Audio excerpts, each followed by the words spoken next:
Kalau sebelum memelihara, ini kan harus tahu dulu konsekuensi, ya kan, Konsekuensinya. konsekuensi. Jadi kalau kita pelihara kucing, pelihara anjing, itu harus tahu dulu lingkungan kita, ya kan, kemampuan kita.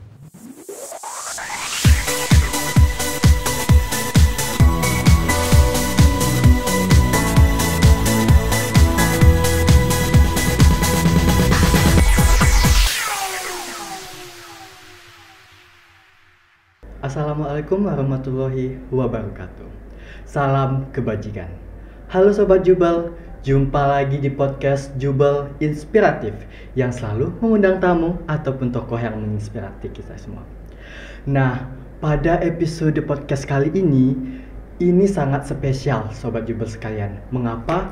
Pasti para cat lover atau dog lover menyukainya, karena kita akan membahas mengenai hewan peliharaan bersama Medika Veteriner Sumatera Selatan, yaitu Bapak Dokter Hewan Jafrizal MM. Halo Bapak. Halo. Bagaimana nih Pak kabarnya Pak? Alhamdulillah sehat. Gimana tadi Pak perjalanannya ke Jubal Pak? Lancar Pak ya, tanpa lancar, hambatan. tanpa hambatan. Baiklah Bapak, sembari kita masuk ke topik, Bapak boleh salam ria kepada Sobat Jubel sekalian. Pasti Sobat Jubel penasaran, siapa sih Bapak Jafrizal ini? Ya. Boleh Bapak silakan. Ya, Assalamualaikum warahmatullahi wabarakatuh. Salam veteriner. Ya, jadi izin saya Dokter Hewan Jafrizal MM ingin berbagi di hari ini, di hari Rabu ya, Iya, hari Bapak, Rabu betul. untuk berbagi dengan Jubal, ya, Jubal TV. Terima kasih. Ya teman-teman Sobat Jubel sekalian, jadi for your information, Bapak Jafrizal ini merupakan ketua PDHI ya Pak ya? PDHI ya. PDHI, Perhimpunan Dokter Hewan Indonesia Cabang Sumatera Selatan. Sumatera Selatan. Nah, sebelum kita masuk ke topik utama nih, Bapak datang ke Jubel ini dengan landasan apa ya Pak? Ya. Jadi saya datang karena ada ulang tahun PDHI, ya, PDHI yang ke-70. Jadi dalam rangka PDHI 70 ini kita belum pernah menyentuh ini. Ini padahal ini harapan bangsa ini. Iya betul. Generasi penerus harapan bangsa. Ini kan kita ambil satu langkah yang tepat ini dari Dinas Pendidikan ini minta kita untuk melakukan sosialisasi terkait dengan profesi dokter hewan di SMA 17 ini. Nah, jadi kita bisa mensosialisasikan, bisa saja ini terkait dengan masalah profesi kita dan juga memotivasi adik-adik di SMA 17 ini untuk menjadi dokter hewan. Ya. Jadi Bapak sebelum ke sini apakah sudah pernah mengunjungi sekolah-sekolah lainnya Bapak? Belum. Jadi ini yang pertama. Oh, makanya jadi ini yang pertama. Ini pertama kita lakukan untuk PDHI ya. Jadi kegiatan dalam rangka PDHI ini kita pertama dan tahun ini kita lakukan untuk yang pertama kali untuk datang ke sekolah PDHI. Jadi dokter hewan masuk sekolah. Ya. Jadi mengenalkan dokter hewan, profesi dokter hewan ini kepada anak-anak sekolah. Terutama ini terkait dengan kalau bisa ini kan adik-adik yang masih kelas 12 ini ya, untuk berbondong-bondong nanti tahun ini ya, untuk mendaftarkan universitas yang ada dokter hewannya ya. Ya kalau saya motivasi Pak ya. Iya, motivasi ya. Jangan takut ya kan. Karena di sini banyak sekali yang dari anak, kalau yang alumninya yang dari SMA 17 ini kan, yang di UGM, yang di EPB ya kan, yang di UI ya kan dia. Nah, cuma kalau yang ada fakultas kedokteran hewannya, kalau di Sumatera itu di Aceh ya kan, Unsia. Nah, itu ada saya bawa juga adik kelas alumni sini yang masih mahasiswa itu. Tadi 2 orang itu alumni dari SMA 17 ya kan. Ada yang di kuliahnya satu yang di UNAIR, kemudian yang satu dari Universitas Syakuala. Jadi saya bawa itu bisa untuk memotivasi adik-adik. Dan untuk sharing bahwa dunia hewan itu sangat luas. Sangat luas dan kita berbakti atau mengabdikan ilmu kita di dunia hewan ini akan juga bisa mensejahterakan manusia. Ini kuncinya di situ. Jadi satwa sewaka, manusia meriga satwa sewaka itu motonya dokter hewan itu. Ya kan? Mengabdi untuk kesejahteraan manusia melalui dunia hewan. Itu. Karena kita ini kan ekosistem, jadi saling Iya, berkaitan. saling Pak. berkaitan. Jangan salah satu dari makhluk hidup yang terganggu. Nah, betul itu yang menyebabkan ekosistemnya terganggu Iya, juga. benar sekali Bapak. Nah, pada saat Bapak pertama kali nih Pak sampai di Tanah Jubel ini, gimana pendapat Bapak, pandangan Bapak, kesan Bapak lah tentang Jubel ini? Ya, satu yang kesan saya ini nyaman. Ya, Pak? saya lihat ini, wah ini nyaman ini tempatnya. Hijau, ya, gitu, segar, ya, Pak, ya? segar luas anunya ya kan. Jadi pandangan itu kan. Wah. Ini yang kedua saya lihat itu kan adik-adik ini kan optimis. Ya ini benar. Optimis itu kan orang-orang yang berpikir positif. Oh, betul. Ya kan saya lihat saya masuk, saya kan memberikan arahan tadi di acara sosialisasinya tadi ya. Saya lihat ini cukup semangat, antusiasnya tinggi. Karena saya sampai di akhir itu saya coba salam itu pada nyahut semua, berarti memperhatikan ya. Responnya aktif ya. Sebelum ini Pak, kenapa saya ingin bertanya, kenapa PDHI ini memilih sekolah 17 karena satu, saya ini kan juga ketua ketua alumni Universitas Gadjah Mada di Sumsel. Ya, saya alumni Universitas Gadjah Mada. Jadi ketua hariannya saya, ketua umumnya Pak Jonci Muhammad. Jadi Bupati 4 Lawang. Jadi saya sebagai ketua harian ini saling banyak ketemu dengan alumni di Kagama ya kan. Nah ini banyak dari SMA Jubel ini. Jadi saya yakin semua Jubel ini punya potensi untuk masuk ke universitas terbaik ya. Ya ini kan juga berpotensi untuk menjadi adik kelas saya. Iya betul sekali. Nah Bapak, ini sangat penasaran sekali. Kenapa Bapak sangat tertarik di dunia hewan ini sampai berkecimpung langsung Pak ya? Ya. Itu alasannya gimana sih Pak? Kalau saya nggak bisa dilepaskan dari dunia hewan, ya kan. Dari kecil saya orang tua itu kan peternak. Oh, ya, orang tua saya peternak dan saya SMA itu orang tua suruh mandiri, dikasihkan modal ternak. Di mana ya itu kan? Pak? Kebetulan saya asalnya kan dari Kerinci. Oh di Kerinci. Kerinci Jambi. Oh Jambi. Ya. Jadi orang tua saya memang minta kalau udah di SMA kelas 1 SMA itu saya udah dimodali dengan ternak. Oh dengan ternak ayam. Nah ada satu ketika saya itu kelas 2. Kelas 2 itu ternak ayam saya itu mati keserang penyakit. Nah di saat itulah saya kan nggak tahu itu penyakitnya apa waktu itu kan. Waktu itu. Waktu itu saya beli obat manusia aja di toko obat itu. Di warung ya, itu bukan toko obat sih, warung. Di warung ada jual obat ya kan. Nah, kalau dulu itu kan ada Slufa, obat obat Bodrek gitu kan. Bodrek itu kan udah lama. Itu obat-obat yang semacam itu saya racik, saya kasihkan. Ternyata kan memang virus ya kan. Virus ini kematiannya juga cukup tinggi. Nah, di saat situlah saya bercita-cita untuk menjadi dokter. Ya, saya sudah menjadi dokter dan kebetulan waktu saya kelas 12 itu di awal itu ada undangan dari UGM, dari IPB, dari UI, dari mana ya kan. Dulu saya ambil hanya satu yang saya pilih ya. Dulu kan boleh itu milih tuh. Iya, boleh milih. Kamu mau milih apa ya di mana dia Undip ya kan. Dulu saya pilih kedokteran hewan. Kedokteran hewan. Ya. Berarti Bapak ini dari dulu sudah sangat menyukai hewan, Pak ya? Menyukai. Sampai sekarang saya juga beternak.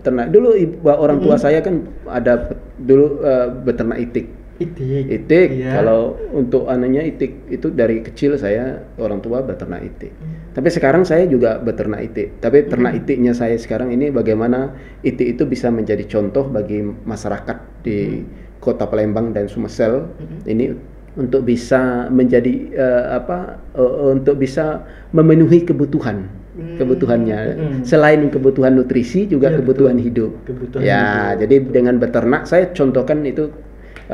Saya punya nggak banyak ya kan, tapi itu bisa jadi contoh di Talang Jambi saya punya. Ya. Dan juga kalau kita beternak ini kan manfaatnya banyak Pak ya, selain mengisi waktu luang itu juga hal positif yang positif. Dengan ini kalau kita lihat dari kondisi sekarang ya kan, kita bercerita terkait dengan masalah kemiskinan, pengangguran, ya kan. Nah ini kalau masalah kemiskinan mungkin ini satu hal yang bisa menjadi solusi adalah bagaimana menggerakkan masyarakat untuk beternak. Apalagi dengan programnya Pak Provinsi Sumsel ya, itu gerakan mandiri pangan. Nah Pak bagaimana Herman ya Pak Herman Deru ini menggerakkan, ini selalu di Pak Herman, Pak Gubernur kita itu kan kemana-mana itu mensosialisasikan gerakan mandiri pangan. Nah ini program beternak ini. Nah, ini saya mulai dengan ASN Trainer sebenarnya, ASN beternak. Ya, jadi kita mulai dari ASN beternak, nanti baru ke masyarakat yang lain, ya kan, untuk ikut beternak. Ini kan bisa menghasilkan pendapatan juga. Iya. Jadi saya juga sedikit cerita nih Pak. Saya juga tertarik nih Pak dengan hewan-hewan seperti itu. Ini sedikit informasi Pak ya. Waktu saya kecil itu juga kan saya memelihara hewan, terutamanya pada ayam. Nah itu ayam kecil, sayang sama ayamnya. Nah ketika ayam itu sakit, saya meracik juga seperti Bapak, meracik obat-obatan, tapi obatannya herbal. Oh jadi seperti mulai dari hal kecil itu menuntun kita untuk ke arah selanjutnya yang seperti dokter hewan dan lain sebagainya Pak ya. Jadi ada gitu. Jadi saya bercerita kalau kita lihat dari sejarah banyaknya dokter hewan itu, yang dulu saya kan buka praktek itu dari sejak 2005 ya kan, hewan kesayangan kucing ya kan.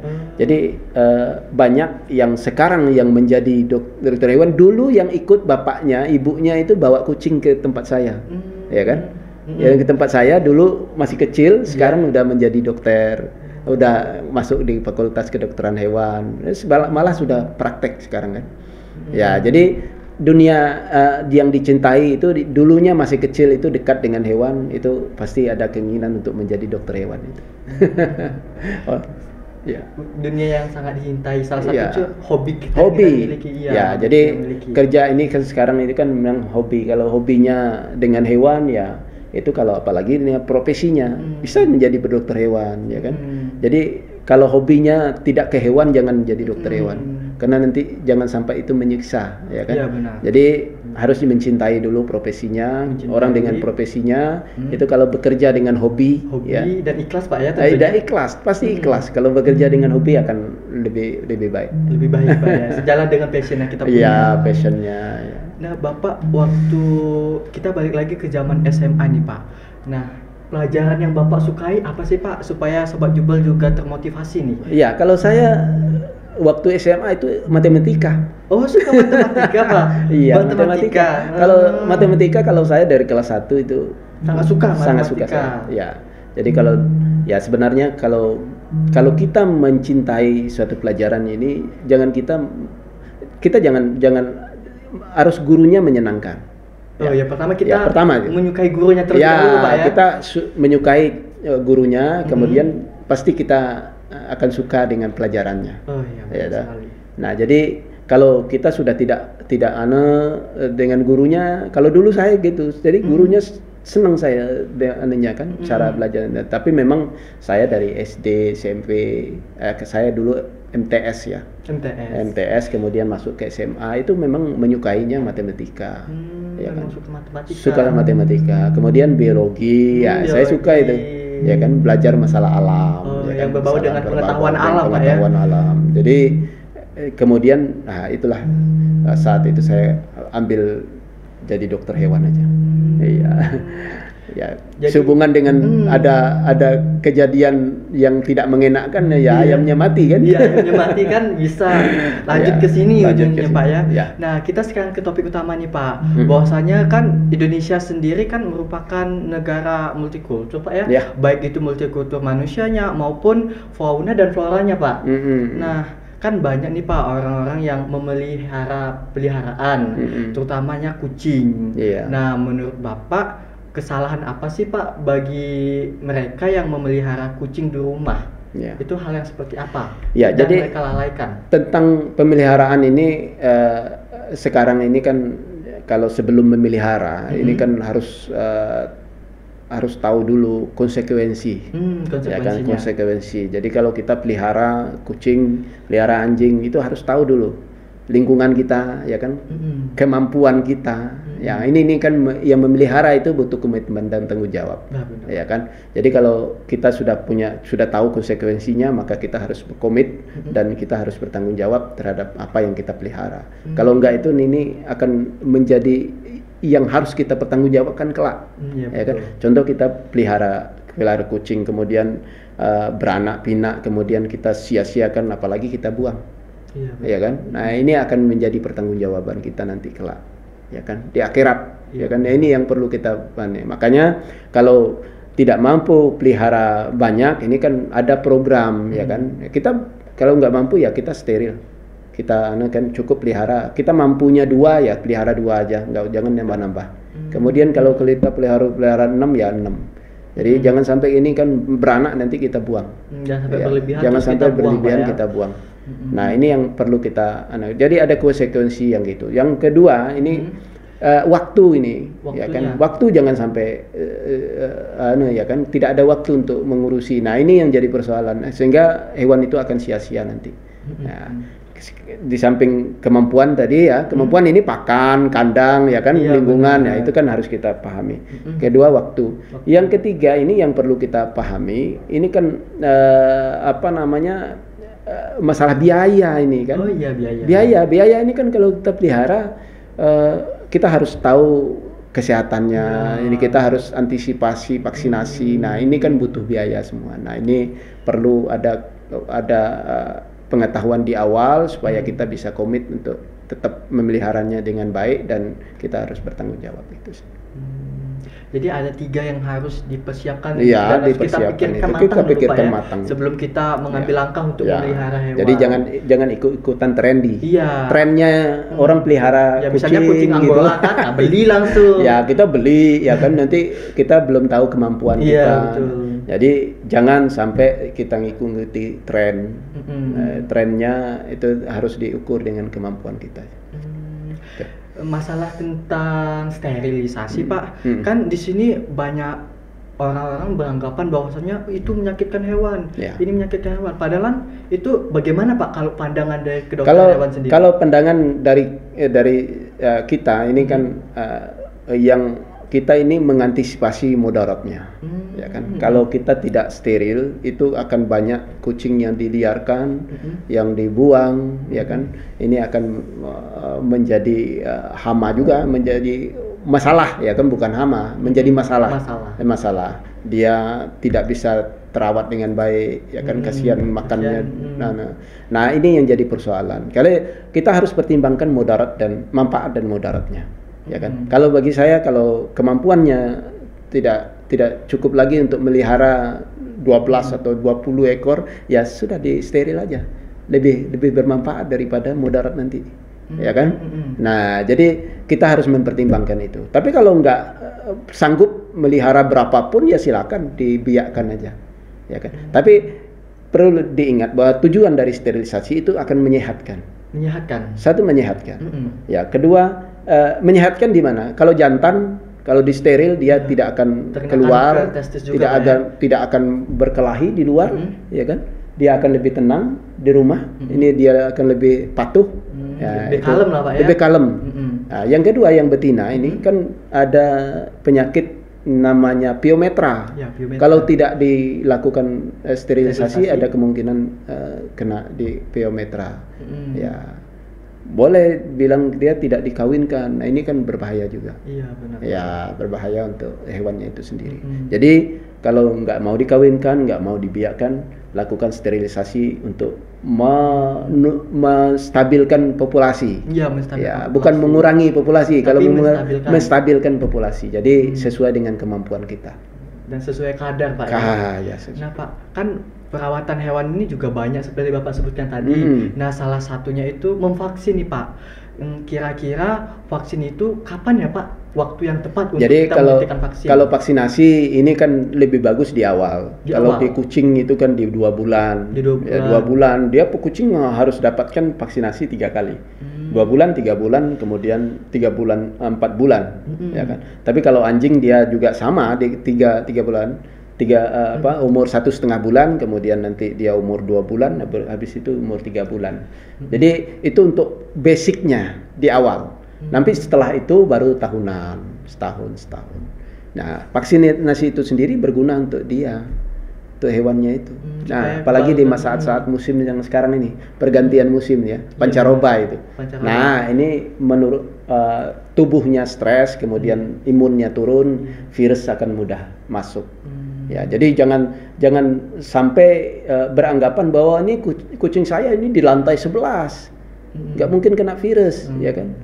Tidak ada menutup kemungkinan, karena itu sudah penyakit secara alam itu ada di lingkungan, jadi sulit sekali kita untuk bisa mencegah tanpa dengan vaksinasi. Gitu. Iya. Ini Pak, pernah saya baca Pak ya, ada salah satu fakta bahwasannya kalau ibu hamil itu dilarang untuk memelihara kucing. Apakah itu benar Pak? Ya, jadi tidak ada larangan untuk melihara kucing. Siapa yang melarang, ya kan? Jadi yang dilarang itu kan membiarkan kucing tanpa perawatan, tanpa memeliharanya dengan baik sehingga dia menjadi sakit. Dan ya kita kan? juga tertular bisa Pak. Ya, jadi kita bisa tertular. Jadi bukan ibu hamil saja yang dilarang kalau kucingnya tidak dipelihara dengan baik, kan? Dengan baik. Semua orang yang mau pelihara tidak berniat untuk pelihara dengan baik, semuanya dilarang. Ya kan? Kenapa? Karena kalau kucingnya tidak dipelihara dengan baik, turun daya tahan tubuhnya, dia bisa tercemar penyakit atau makan sembarangan yang mengandung misalkan oosit, ya kan, untuk toksoplasma misalkan. Nah, ini bisa menular kepada manusia. Nah, ini yang ditakutkan. Jadi kita bicara hewan ini 70% penyakit menular baru yang ada pada manusia itu berasal dari hewan. Berasal dari hewan. Makanya seperti virus yang kemarin Pak. Virus corona. Ya, kita bicara corona, virus corona itu dari hewan. Dari hewan, ya kan? Tentunya. Rabies dari hewan. Antrak dari hewan. Herpes juga dari hewan. Herpes dari hewan. Kita bicara apa lagi? Penyakit TBC dari hewan. Ya, TBC dari hewan. Brucellosis dari hewan. Jadi penyakit-penyakit itu berasal dari hewan. Rinderpest, penyakit cacar monyet, flu babi, flu ayam, ya kan? Itu semuanya dari hewan. Sekarang ini kalau kita mau mencegah itu, kita harus memperhatikan kesehatan hewan, ya kan? Jadi kesehatan hewannya ini, kesejahteraannya, ya kan, ini harus kita perhatikan supaya dia tidak tertular penyakit dan tidak menular kepada manusia, kan gitu. Ya benar. Jadi itu penyebabnya itu yang harus kita tangani, ya kan? Kita sama-sama menangani itu, kemudian kita bisa mencegah dia menular kepada manusia, gitu. Intinya gitu. Tapi kita belum sampai ke situ, kan. Orang menganggap udahlah itu hewan nggak usah kita perhatikan. Pikirnya remeh gitu Pak. Pikirnya remeh, tetapi itu kan bisa menularkan. Anjing, misalnya anjing liar juga, sudahlah biarkan aja. Padahal itu kan bisa menularkan penyakit rabies misalkan. Ya, itu bisa menularkan pada manusia. Nah, ini yang harus kita perhatikan. Jadi kita di sini juga saya mengajak, kan, semua nih siswa Jubel, ya kan. Ya, ini untuk sama-sama ini kita perhatikan kesehatan hewan, ya kan. Kita perhatikan, jangan sampai kita menganggap itu hewan liar. Itu hewan liar itu akan mengancam kita semua. Kalau enggak kita, adik kita, keluarga kita, atau orang lain. Orang lain kan saudara kita. Ya kan, saudara sebangsa, saudara setanah air, ya kan. Nah, ini akan, apabila saudara kita kena, kita juga pasti kena. Pasti akan lambat laun kita akan kena. Itu sama dengan COVID. Nanti tetangga kena, kita lambat laun kita juga bisa kena ya. Gitu. Yang seperti tadi kata Bapak, kan itu merupakan salah satu cara merawatnya agar menjaga kesehatannya, Kesehatan, Pak, ya. Nah, itu ini tips untuk para sobat Jubel tuh berapa kali sih Pak kita harus check up ke dokter hewan? Ya. Jadi minimal kita harus check up itu kan 3 bulan sekali. 3 bulan ya kan? sekali. Ya, minimal 3 bulan sekali. Jadi kalau lebih cepat lebih baik. Karena gini, paling tidak itu masalah cacing. Ya masalah cacing, masalah kudis. Masalah kudis skabies itu, kalau kucing yang ada skabies, mungkin kalau sahabat pet lover itu kan sudah cat lover itu kan udah pada tahu itu. Skabies atau jamur gitu. Itu menular kepada manusia. ya kan. Nah ini kan perlu pengobatan yang secara rutin dan dia akan bisa muncul apabila kondisi tubuhnya turun, dia muncul lagi dan muncul lagi. Ini kan perlu perawatan yang rutin. Gitu. Nah balik lagi nih Pak, tentang pengalaman Bapak. Nah menurut Bapak, hewan yang tersulit yang pernah Bapak tangani itu hewan apa nih Pak? Boleh nih Pak cerita sedikit? Ya kalau hewan yang tersulit itu tentu saja ada hewan liar. Hewan liar. Kan, Salah satunya apa Pak? Salah satu yang buaya. Pernah saya tangani itu kan bukan buaya. Oh, bukan buaya. Yang pernah saya tangani. Iya. Yang pernah saya tangani itu kan beruang. Oh beruang. Beruang ya, apa Pak? Beruang madu. Beruang madu. Oh beruang madu. Nah itu paling sulit saya tangani karena untuk membiusnya itu yang kan kita sistem tembak ya. Tembak dan itu bahaya kalau belum dia belum pingsan kan. Itu berbahaya untuk kita karena kalau dia merasa terancam itu dia akan ngejar. Ya kan? Ngejar. Makanya untuk hewan liar bagaimanapun itu memang harus ditangani dengan profesional dan melalui pembiusan ya. Jadi kalau hewan, ada dokter hewan yang diterkam harimau itu kan sudah dibius juga, dia sudah tidur, taunya kaget harimaunya dia masih belum begitu tidur ya kan. Iya, obatnya jadi, belum ini kan. Ya langsung diterkam harimau. Jadi itu konsekuensi dari sebuah pekerjaan ya, profesi. Kalau tentang operasi sendiri yang pernah Bapak tangani ini itu operasi apa Pak ya? Kalau operasi banyak. Saya semalam juga melakukan operasi patah ya kan. Jadi seekor kucing ketabrak itu patah di di selangkangannya, kemudian patah kaki. Jadi ada 3 tempat patahan gitu. Ya, jadi itu untuk kucing. Kemudian operasi ya sesar itu kan operasi biasa lah. Kalau kita biasa steril gitu kan biasa. Jadi operasi ortopedik saya memang konsentrasi kepada bedah ortopedik. Jadi ortopedik tulang. Jadi kalau ada yang patah tulang gitu kan, itu saya tangani. Dan saya juga profesinya sebagai ASN di provinsi, ya medik veteriner madya di Provinsi Sumatera Selatan di Dinas Ketahanan Pangan dan Peternakan. Jadi tugas saya membantu pemerintah untuk menyelenggarakan fungsi kesehatan hewan dan peternakan di Provinsi Sumatera Selatan. Menurut Bapak, kedokteran hewan yang terbaik di Indonesia itu di mana Pak? Ya, jadi kalau bicara terbaik ini kan saya nggak bisa bicara, ini kan ada keunggulan, ada kelemahan juga. Jadi tidak bisa kita. Kalau kita bicara UGM yang terbaik, mungkin dari IPB juga menyatakan UGM IPB yang terbaik. Ini sekarang ini kan bukan ke sana, bukan melihat dari yang terbaik atau jelek. Jadi sekarang ini kan kita berusaha untuk menjadi yang terbaik, itu aja. Kita ya kan alumninya ini untuk berusaha. Jadi lulusan dari mana saja itu bisa saja menjadi itu tunjukkan aja kinerja yang baik ya kan, menjalankan profesi dengan baik ya kan, supaya bisa memberikan manfaat jadi kepada yang lain. Jadi tentu saja kalau bagi tugas kami sekarang adalah memberikan pelayanan terbaik bagaimana supaya profesi kami itu bermanfaat bagi masyarakat gitu. Ya, kalau masyarakatnya sudah merasakan manfaatnya ya ini jadi terbaik sendirilah. Iya Pak. Ini Pak, program selanjutnya PDHI itu apa Pak? Ya, jadi kita selain ke sekolah. Kita sekolah nanti tanggal 14 kita melakukan gathering dengan juga bakti sosial pengobatan satwa di Puntikayu. Oh di Puntikayu, dekat rumah saya itu Pak kebetulan Pak. Ya. Iya. Jadi di Puntikayu kita melakukan pengobatan di sana, ya kan. Kemudian kita menanam pohon. Nah, mengapa nanam pohon? Jadi gini, di Puntikayu ini kan banyak satwa di sana, ya kan. Nah, ini kita harus tanam pohon-pohon yang bisa menghasilkan pakan bagi satwa itu. Kalau enggak, dia akan mengganggu kita. Nah, karena ekosistem enggak terganggu kan. Jadi pakan yang bisa menghasilkan tumbuhan yang bisa menghasilkan pakan untuk satwa itu yang kita siapkan. Makanya kita ada penanaman pohon yang untuk pakan. Ya, itu. Jadi itu merupakan program, Pak, Program kegiatan lah, ya kegiatan. Jadi, nah, sobat Jubel sekalian, nah tadi itu merupakan sharing-sharing kita, Pak, tentang dunia-dunia hewan. Seperti yang Bapak katakan, ada tips and triknya. Yang pertama tadi tentang kita memelihara hewan tuh kita harus tahu kemampuan kita terlebih dahulu, Pak, kemampuan kita, waktu kita, maupun tenaga kita.